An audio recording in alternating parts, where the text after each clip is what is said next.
Un Parlons Placement spécial low cost. Pour aborder ce sujet, j'ai le plaisir d'accueillir Jean-Gabriel Attali. Bonjour. Bonjour. Vous êtes stratégique cross-asset chez Kepler Chevreux dans le département Investment Solutions. Un mot pour ceux qui ne connaîtraient pas cette maison sur Kepler Chevreux. Alors, Kepler Chevreux est à l'origine un broker action, c'est-à-dire que c'est un intermédiaire entre un acheteur et un vendeur d'actions.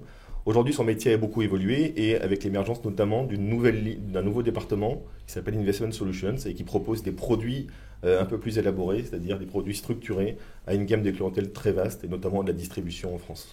Et stratégiste cross-asset, en quoi ça consiste alors, ce terme un peu... C'est un petit peu barbare. Alors en fait, stratégiste, ce mot indique que justement on essaie de déterminer des stratégies au bénéfice d'un investisseur.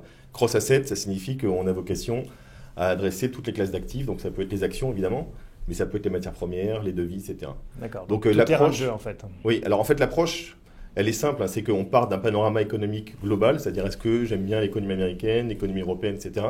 Et puis après, on propose des thématiques d'investissement. Et c'est comme ça que vous vous êtes intéressé au low cost. Exactement, c'est en partant de constats en fait sur l'économie et notamment la distribution du revenu des ménages. On en parle beaucoup en ce moment d'ailleurs avec l'économiste Piketty, mais on se rend compte que par exemple en Europe, on a un revenu disponible brut qui stagne, c'est-à-dire que ce qui est disponible pour les ménages pour consommer est finalement de plus en plus bas, malgré une inflation qui est extrêmement basse. Depuis la crise en fait, depuis 2008. Oui, alors depuis 2008, avant en fait c'était pas le cas, mais depuis 2008 on a une régression effectivement du revenu disponible brut. Et donc vous dites, voilà, comme on a moins de revenus disponibles, forcément on cherche des solutions peu chères, d'où la thématique low cost. Exactement. Alors en fait, à l'origine, effectivement, on va dire que le prix était ce qui était prépondérant lorsque la crise démarre. Et puis après, ce qui se passe, c'est que la transformation finalement de ces compagnies qui deviennent de plus en plus populaires amène finalement à une transformation également du comportement des consommateurs. Oui, parce qu'au départ, ces entreprises low cost ne s'adressent pas forcément au mass market, elles sont sur des niches spécifiques. Exactement. En fait, au départ, le modèle, c'est d'adresser une gamme de clientèle qui n'était pas adressée par on va dire les compagnies traditionnelles. Si on prend par exemple Là, on parle de l'aérien, hein, parce oui, que si on prend par exemple l'exemple de l'aérien, on va dire que au départ, Ryanair, EasyJet voulaient capter des clientèles comme les étudiants qui n'ont pas beaucoup de revenus ou les personnes pas très fortunées. Ouais, partir à Barcelone Voilà. pour 30 euros. Exactement, donc c'était un petit peu les publicités qu'on voyait. Et donc, il adressait justement une clientèle qui, de toute façon, n'aurait pas pris l'avion s'il n'y avait pas eu ces compagnies-là. Aujourd'hui, ça a beaucoup changé. C'est pour ça que ça devient très intéressant d'investir sur ces compagnies-là. Oui, ça a beaucoup changé au point que, en effet, il s'adresse maintenant à monsieur et madame tout le monde, pas uniquement aux étudiants qui sont sans le sou. Et il s'adresse de plus en plus aussi au B2B, au business, à la classe affaires. Exactement. Alors en fait, il y a eu une lutte entre ce modèle-là low cost et le modèle traditionnel. Donc si on reprend l'exemple des compagnies aériennes, au départ, Air France ne regardait même pas les étudiants ou les personnes très peu fortunées, puisque ces billets de toute façon étaient hors de prix par rapport aux revenus de ces personnes-là. Donc EasyJet, Ryanair adressait ces personnes, mais ça a tellement bien fonctionné que finalement, la crise aidant d'ailleurs, de plus en plus de personnes se sont adressées vers ces compagnies-là. Et aujourd'hui, les entreprises font exactement le même cheminement. Et on voit qu'aujourd'hui, des compagnies comme EasyJet et Ryanair ont entre 25 et 30% de trafic généré par les hommes d'affaires. Et c'est un chemin sans retour. Une fois qu'on s'est habitué au low cost, on a du mal à revenir en arrière. On a l'habitude de dire ça pour le luxe, mais... C'est-à-dire qu'en fait, au départ, dans les modèles low cost qu'on observait, c'est quand une crise économique arrivait, que les gens avaient moins de revenus disponibles, ils allaient vers du low cost, puis après ils revenaient sur leur consommation traditionnelle. Aujourd'hui, les choses ont changé, puisque la crise était tellement violente que ce modèle-là a très bien fonctionné, donc amenant une génération de revenus très importante pour ces compagnies et mettant en difficulté les compagnies traditionnelles. Et du coup, en s'appuyant sur ce trésor de guerre, ils commencent à faire évoluer leur modèle pour aller capter une clientèle qui n'était pas leur clientèle de départ. Et donc ils attaquent Air France, par exemple, pour EasyJet, Ryanair, sur le terrain des hommes d'affaires ou de la clientèle moyenne gamme. Les ascenseurs se croisent, hein. Les Exactement. compagnies les plus installées, historiques, finalement, descendent pour essayer de concurrencer en termes de prix la qualité, alors que les compagnies low cost remontent leur qualité de service. Exactement. Et aujourd'hui, en fait, par exemple, si on prend l'exemple d'EasyJet, ils sont présents dans les grands aéroports et ils ont finalement une clientèle qui est à peu près la même que Air France. Après, Ryanair, la situation est un petit peu différente puisqu'ils sont sur des aéroports, on va dire, périphériques. Mais de plus en plus, ils s'adressent à des aéroports. Ils commencent à s'implanter dans les aéroports où on trouve les grandes compagnies aériennes classiques. Donc si je vous entends bien, on a l'impression que ce modèle est là pour durer, que ça n'est pas juste un effet d'aubaine lié à la crise. Non, en fait, il y a quelque chose de structurel, un changement qui est devenu structurel. C'est-à-dire que Donc, ils ont toujours leur clientèle traditionnelle, évidemment que Air France, etc., ne peuvent pas capter dans les compagnies aériennes ou dans d'autres secteurs, on va dire, le secteur de la consommation, des clientèles qui s'adressent à des marques distributeurs qui sont très peu chères. Mais la réalité, c'est qu'aujourd'hui, en fait, de plus en plus de classes moyennes ou de businessmen ont pris l'habitude d'utiliser ces compagnies et la qualité de service s'est améliorée aussi. Et finalement, on n'a pas forcément envie de revenir en arrière aujourd'hui. Alors, ce qui est très intéressant, c'est qu'une fois qu'on a fait ce constat sur le marché, sur l'économie du low cost, quand on s'intéresse au niveau micro, au modèle d'affaires, en fait, au business model, on se rend compte que elle génère beaucoup d'argent. Oui, elles sont extrêmement rentables. C'est pour ça 1 milliard d'euros de profit pour Ryanair. Oui, donc elles sont très rentables.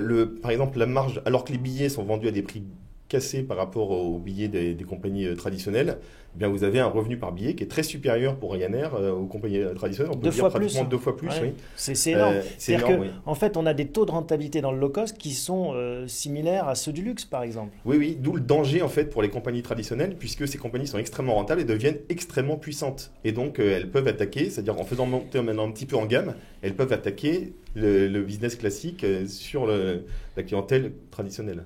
Mais donc c'est ça, hein. En fait, il faut faire le distinguo entre l'image qui peut être attachée à cette entreprise low cost, à son positionnement et la rentabilité en tant qu'investisseur qu'on va rechercher et se dire que c'est finalement une pépite.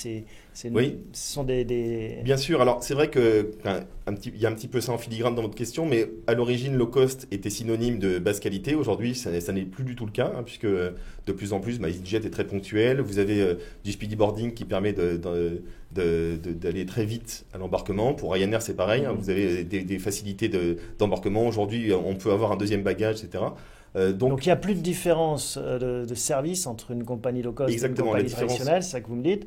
Oui. Mais en plus, il y en a une qui gagne beaucoup d'argent alors que l'autre Exactement. Donc perd. Déjà, à l'origine, elle gagnait beaucoup d'argent sur une clientèle qui n'était pas adressée par les compagnies traditionnelles. Mais aujourd'hui, elle gagne aussi beaucoup d'argent et plus que les compagnies traditionnelles sur une clientèle qui était la clientèle historique des compagnies traditionnelles. Et c'est difficile pour elles, les compagnies traditionnelles, de venir... chatouiller les low cost. Hein. Oui, alors en fait, je reprends souvent une phrase du directeur général d'EasyJet, mais qui est valable pour toutes les compagnies low cost, hein, qui dit que lorsqu'on monte une entreprise, eh bien, on peut la faire naître low cost, mais on ne peut pas la transformer en low cost. Et on voit que toutes les difficultés pour Air France et Lufthansa, par exemple, c'est d'arriver à faire accepter à leurs salariés de descendre en gamme. Ça veut dire moins d'acquis sociaux, ça veut dire moins de salaire, etc. Ouais, il faut avoir dès le départ cette structure et cette culture d'entreprise. Bien sûr, parce que c'est plus facile de rémunérer mieux ses employés une fois que ça marche que de les rémunérer moins bien par la suite. C'est humain. On a beaucoup parlé d'aérien, mais il n'y a pas que le secteur aérien en fait, c'est le secteur un peu précurseur. Oui, alors en fait, le secteur aérien, on va dire que c'est le secteur qui est le parangon de la lutte des prix dans les différents secteurs, mais en réalité, il y a d'autres secteurs qui sont soumis à des luttes de prix intensives. On va dire que par exemple, dans la consommation globale, et pas uniquement dans le secteur aérien, on a des luttes de prix. Hein. On peut citer par exemple dans les secteurs de la grande distribution, des marques comme Lidl et Aldi qu'on ne peut pas malheureusement acheter puisqu'elles ne sont pas cotées, mais qui sont des marques qui sont très bénéfiques. Dia est cotée en revanche et elle a également un business model qui fonctionne très bien, Leader Price, etc. Et on peut citer également tout ce qui est dans le secteur de la consommation, pas forcément alimentaire, c'est-à-dire par exemple le textile, donc H&M évidemment, et puis Inditex, c'est-à-dire la marque qui détient Zara, et ainsi de suite, on pourrait continuer. Et ça, ce sont les mêmes modèles, les mêmes mécanismes qui sont en place par rapport à C'est à peu près les mêmes mécanismes au départ, c'est-à-dire qu'au départ, c'est la lutte des prix, c'est-à-dire que c'est adresser une clientèle qui n'est pas adressée par les marques traditionnelles, et puis proposer quelque chose qui est moins cher. Mais par la suite, la crise était tellement violente, comme je vous disais, qu'il y a une paupérisation de la classe moyenne qui s'est adressée de plus en plus à ces marques-là, par exemple H&M, et qui leur a permis de faire énormément de bénéfices. Et par la suite, ces bénéfices permettent d'investir pour monter en gamme et concurrencer les marques plus haut de gamme, entre guillemets, puisqu'en réalité, la qualité H&M s'approche de marques qui sont réputées pour être plus haut de gamme. Et après, c'est qu'une question de positionnement ou d'image, en fait. Oui, bien sûr, mais justement, les images s'améliorent. C'est-à-dire qu'on voit que les campagnes de publicité sur ces marques-là font qu'aujourd'hui, il y a beaucoup de clientèle, même des CSP+, donc des gens qui sont de catégorie sociale professionnelle supérieure, qui consomment, qui vont acheter du H&M. Quels sont les prochains secteurs qui vont se tourner vers ces stratégies low cost? On va dire que low cost, quelque part, c'est une nouvelle façon de consommer. Excusez-moi. On le remarque en fait dans de nombreux secteurs. Finalement, la lutte des prix, elle a lieu un petit peu partout.